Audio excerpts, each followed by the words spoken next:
La mer rugissait comme une bête furieuse, ses vagues sombres se brisant avec une violence divine contre les flancs des navires. Le ciel, lourd et menaçant, semblait prêt à s'effondrer sur le monde. Au cœur de ce chaos, un seul homme connaissait l'origine de cette tempête surnaturelle. Son nom était Yunus alayhi salam, fils d'Amiyamaï, un prophète choisi par Allah pour guider son peuple. Mais en ce jour terrible, il n'était plus qu'un fugitif, accablé par le poids de sa propre décision.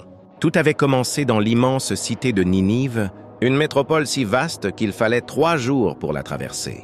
Derrière ces murs impénétrables, un peuple entier vivait dans les ténèbres de l'idolâtrie et de la débauche.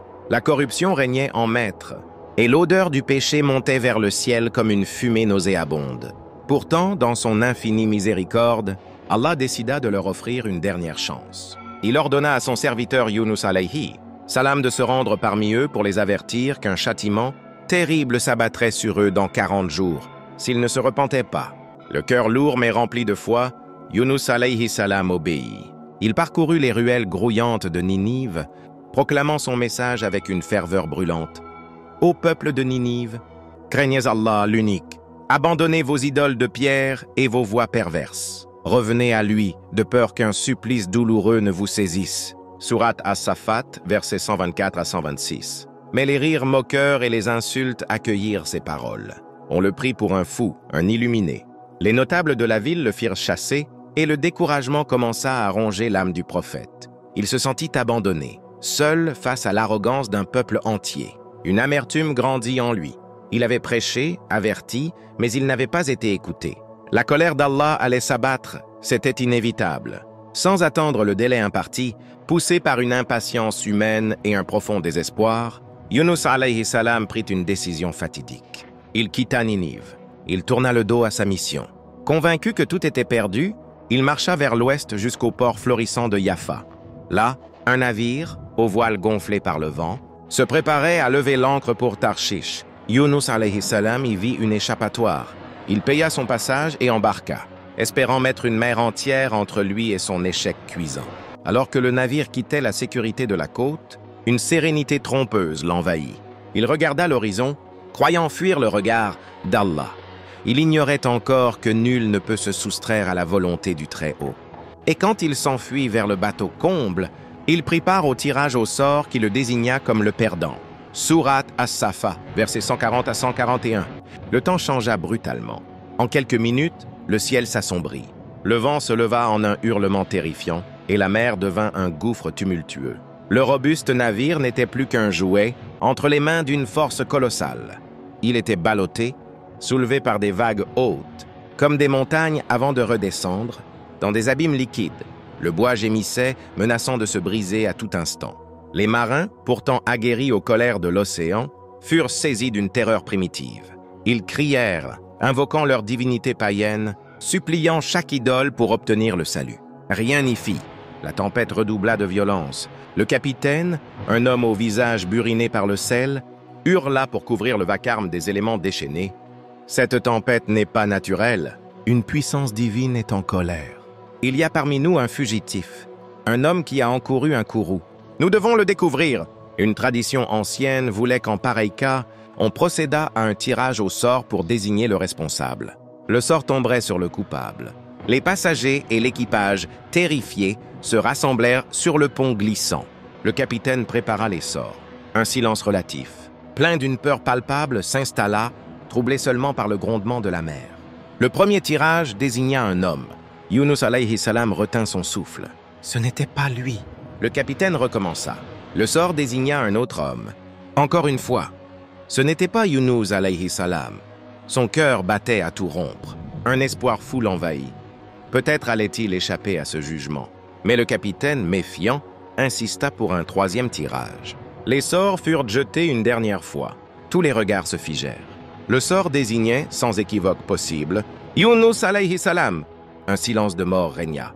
Tous les yeux se tournèrent vers lui, chargés de reproches et de terreur. « Parle !» rugit le capitaine en l'agrippant par son vêtement trempé. « Qui es-tu?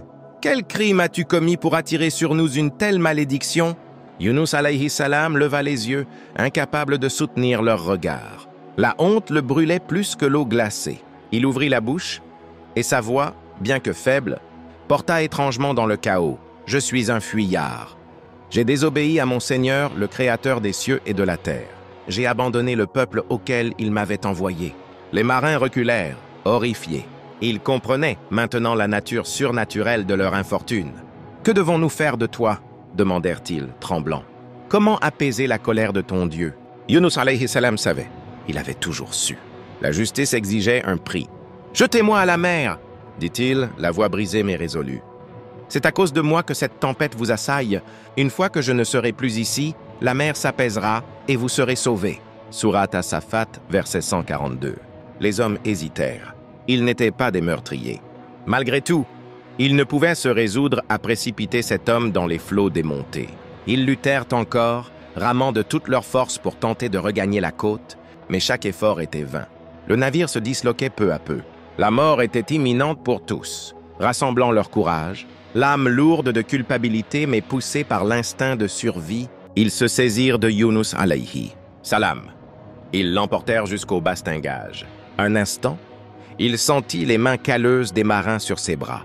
Le vent fouettait son visage, l'écume saline lui brûlait les yeux. Puis, ils le soulevèrent et le lancèrent par-dessus bord. La chute sembla une éternité. Le hurlement du vent fut remplacé par le rugissement de l'eau. Le choc fut d'une violence inouïe, comme si chaque os de son corps se brisait. Le froid intense lui coupa le souffle. L'obscurité l'engloutit. Il sombra, emporté par le poids de sa désobéissance, descendu vers les abîmes par le courant implacable. L'eau salée envahit sa bouche, ses poumons brûlèrent. Il sentit la conscience lui échapper, la frontière entre la vie et la mort devenir ténue. Dans son esprit qui sombrait, une seule pensée émergea, une supplication ultime, un cri du cœur plus fort que le désespoir. La ilaha illa anta subhanaka inni kuntu min ad-dhalimin. Sourate Al-Anbiya, verset 87. Alors qu'il touchait le fond de son abandon, quelque chose d'impossible se produisit. Une présence immense surgit des profondeurs. Une créature colossale, un être des abîmes créé par la volonté divine, se déplaça avec une grâce terrifiante. C'était une baleine, mais bien plus qu'un simple animal. C'était un instrument de la volonté d'Allah. Sur son ordre, elle ouvrit sa gueule démesurée et avala Yunus alayhi salam tout entier, alors qu'il était entre la vie et la mort. Dans l'obscurité totale et l'isolement absolu du ventre de la baleine, il avait trouvé une proximité avec Allah qui transcendait toute chose. Ses prières, ses invocations et ses repentirs incessants avaient transformé sa prison en un sanctuaire. Il ne suppliait plus pour être libéré. Il se soumettait totalement à la volonté divine, confiant dans la sagesse infinie de son Seigneur. Pendant ce temps, à des milliers de lieues de là, dans la frénésie de Ninive, l'impensable se produisait. La proclamation de Yunus alayhi salam, qu'il croyait vaine et oubliée, avait en réalité semé une graine minuscule mais tenace dans le cœur de certains habitants. Peut-être était-ce la sincérité brûlante du prophète, peut-être un signe divin imperceptible, mais une inquiétude avait commencé à sourdre. Puis, le jour où la terre trembla légèrement, un tremblement à peine perceptible, que les savants auraient ignoré en d'autres temps, la peur s'empara soudain de la grande cité. Un homme, un vieillard respecté, se leva et se souvint des paroles de l'étranger au regard ardent. « Et si c'était vrai ?» murmura-t-il. La rumeur se propagea comme une traînée de poudre, de rue en rue, de maison en maison.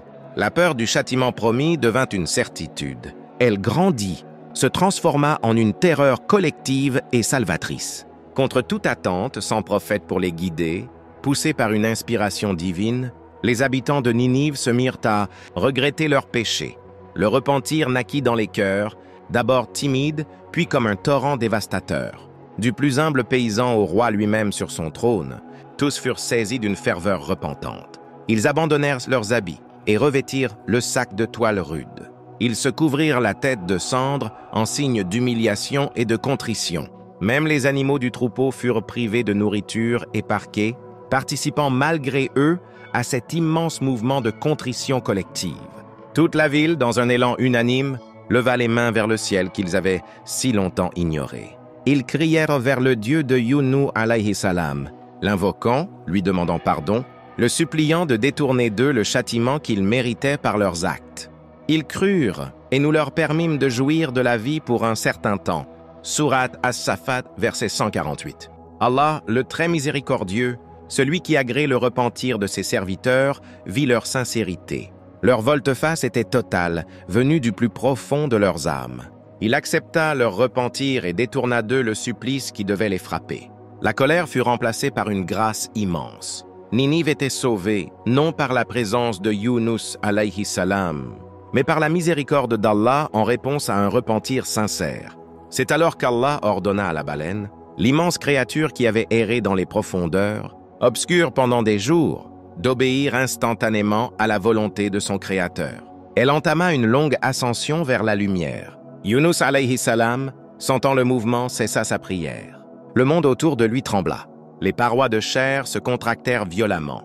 Il fut projeté vers l'avant, emporté par un courant puissant. Soudain, une lumière aveuglante lui brûla les yeux après tant d'obscurité.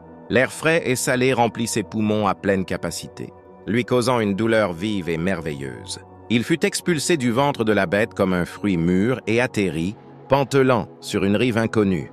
Il gisait sur le sable nu, son corps marqué par les acides digestifs de la baleine. Sa peau était brûlée, enflée, douloureuse. Il était extrêmement faible, amaigri par le jeûne involontaire et les épreuves. Le soleil, qu'il n'avait pas vu depuis si longtemps, lui parut d'une violence inouïe. Il perdit connaissance, vidé de toute force. Quand il rouvrit les yeux, la lumière était plus douce. Le ciel était teinté des couleurs du crépuscule. Il était toujours étendu sur la plage déserte, mais une sensation de paix régnait. Il tenta de bouger et un gémissement lui échappa. Chaque muscle, chaque centimètre de sa peau le faisait souffrir. Il était seul, vulnérable, brisé. Mais Allah, dans sa sagesse infinie, n'avait pas fini de prendre soin de son serviteur repenti. Il fit pousser miraculeusement, au-dessus de la tête de Yunus alayhi salam, une plante de courge aux larges feuilles. Elle grandit à une vitesse prodigieuse, formant un auvent vert et luxuriant qui le protégea des ardeurs du soleil, diurne et de la fraîcheur de la nuit. Ses grandes feuilles lui offrirent un abri et de l'ombre, et ses fruits lui fournirent nourriture et humidité pour se sustenter et retrouver des forces. Nous l'avons rejeté sur la terre nue, malade qu'il était, et nous fîmes pousser au-dessus de lui une plante de courge. Surat As-Safat, versets 145 à 146. Les jours passèrent. Allongé sous son abri providentiel, Yunus alayhi salam se remettait lentement. Il passait son temps en prière, en gratitude, méditant sur l'immense leçon qu'il venait de vivre. Il avait connu la désobéissance, la fuite, le châtiment, mais aussi le repentir, la miséricorde et le salut. Il comprenait maintenant que la volonté d'Allah est parfaite, que sa patience est immense, mais que sa justice s'accomplit toujours. Il avait aussi appris que le désespoir n'a pas sa place face au pardon divin, pour peu que le repentir soit sincère. Un matin, alors qu'il commençait à pouvoir marcher de nouveau, un voyageur solitaire passa non loin de là. Étonné de trouver un homme dans un endroit aussi désolé, il s'approcha et reconnut, malgré les marques sur son visage, les traits de celui qui avait prêché à Ninive. Le voyageur, ému, lui offrit de l'eau et des dattes et lui raconta la nouvelle qui courait sur toutes les routes de la région, l'incroyable histoire de Ninive. La ville a changé, Seigneur. Ils se sont repentis, tous, du plus grand au plus petit. Ils ont jeûné, prié, invoqué ton Dieu. Et le châtiment, il n'est jamais venu. On dit que Dieu leur a pardonné. La ville entière vit maintenant dans la crainte et l'adoration du Dieu unique. Yunus alayhi salam écouta, stupéfait. Les larmes lui montèrent aux yeux, non pas de tristesse, mais d'une gratitude et d'une humilité écrasantes. Il comprit alors la totale grandeur d'Allah. Il avait cru que son échec personnel était la fin de tout. Mais la volonté divine avait œuvré bien au-delà de ses propres actions. Allah n'avait pas besoin de lui pour sauver Ninive.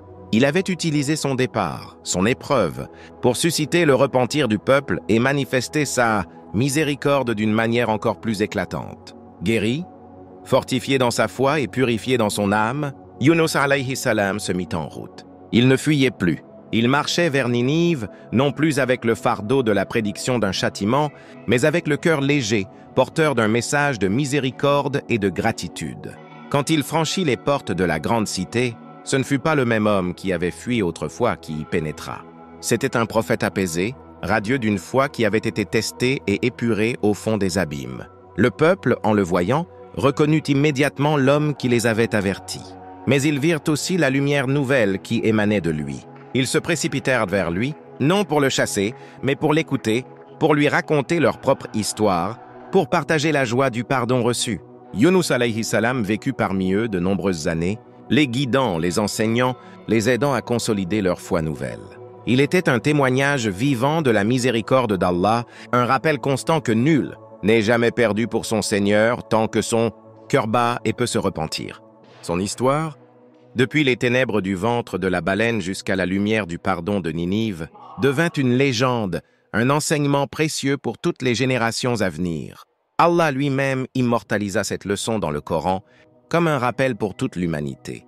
S'il y avait eu, à part le peuple de Yunus, une cité qui ait cru et à qui sa croyance ait ensuite profité. Lorsqu'ils eurent cru, nous leur enlevâmes le châtiment d'ignominie dans la vie présente et leur permîmes de jouir de la vie pour un temps. Sourate Yunus, verset 98. L'histoire de Yunus alayhi salam n'est pas seulement celle d'un homme avalé par une baleine. C'est l'histoire éternelle de la relation entre l'homme et son Créateur. C'est le récit de la faiblesse humaine face à l'immensité de la mission divine, de la tentation, du désespoir. Mais surtout, c'est une ode à la repentance et à la miséricorde infinie d'Allah.